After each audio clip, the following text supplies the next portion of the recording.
Gatavot balto sviestu, jeb balto leiti, Mirdza Ārente esot iemācījusies jau bērnībā, skatoties, kā to mamma dara.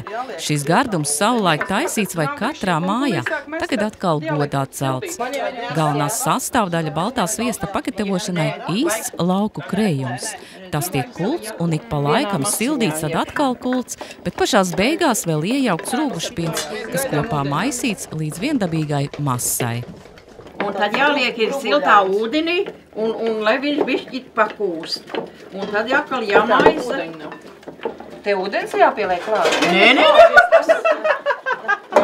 Tā rodas jaunas receptes. Nē. Nav gaismas. Nē. Malacis. Te arī jau Malacis. arī tādi jau. Labāk jau maisīt, arī būs kaļotas to dibēnu. Kārtībā, redz. Redz, kāds smuks sviests ir. Redz cilvēkam, cik smuks ir. Šeit arī jau. Jā, redz, cik teišams. Jau. Kādā viņam. Un tad, ja pa daudz, tā aiziet tajās. Jā. Tā labi jāsilda. Jā, redz, cik teišams. Un kas tur ir tas īpašais tie baltie sviestā? Kas tur īpaši? Nu, bet viņš nav tik trakns, kā parastais zeltenais sviests. Zelteno sviestu, ka tais, tur paniņas nāk nos. Šitam paniņas paliek klāt ap vēl un pieliek beigās vēl rūgušu pienu. Un tā viņš nav tik trakns. Mirdza Ārente pazīstama ne tikai kā baltā sviesta meistari, bet arī Čakla Rucavas rakstaino cimdu un zeķu adītāji. Viņas darinājums silda to valkātājus gan Latvijā, gan ārvalstīs.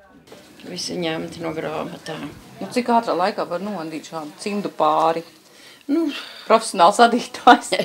ka nav tāds sarežģīts tas raksts. Nu, dienā jau vienu var noadīt, ja tā piespiežās. Vienu cimdu, ja pāri? Nē, vienu to cimdu. Adīt jau mamma iemācīja, jau ar mazu meitienu adīt to parasto, jau adīja visas zeķis un cimdas, bet nu, tādus rakstus tā jau, ka es atnācu redzi Rucavā, kas Andrā atvēra visu tev, un skolātāji pie manis gulēja, ka viņi te mācīja visus.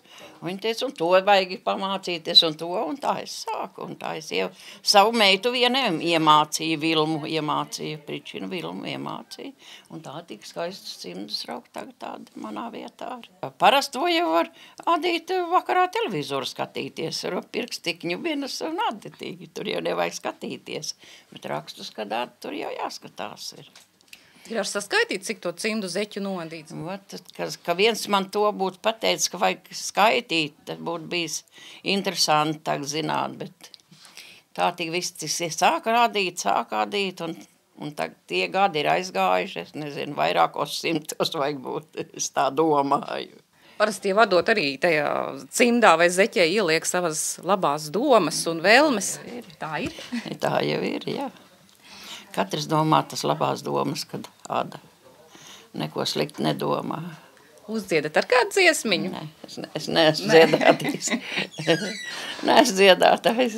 Es atnesu mirdziņā ir upjas maizes kukulīti. Es atnesu mirdziņā. Par izcilo veikumu Rucavas tradicionālās kultūras mantojuma saglabāšanā un tā turpināšanā Mirdza Ārente savā 80 gadu jubilejā saņēma gan laba vēlējums, gan augstāko atzinību pēc senajām rucavnieku tradīcijām. Viņa tika apdvieļota. Nu, tu nu gan esi mums kā lielākā cimdu meistare un adīšanas meistare un baltā sviesta meistare. Un tāpatās arī tu esi dziedātāja, dulšīga un vārdu teicēja. Tad mēs tevi arī, tad tu esi nopelnījusi kā kārtīga Diža Rucavas sieva, lai tevi apdvieļo. 80 mūža gadi pavadīti smagi strādājot, atzīst Mirdza Ārente. Tagad lielākais prieks par kuklo mazbērnu un mazbērnu saimi, kā arī par to, ka atzīmst Rucavas senās tradīcijas. Lai turpina savu senču tradīcijas un lai nenes pasaulē un lai neaizmirst. Tas būtu tas novēlējums. Sēldrēmne, Edvīns Svēls, Aizputs televīzija.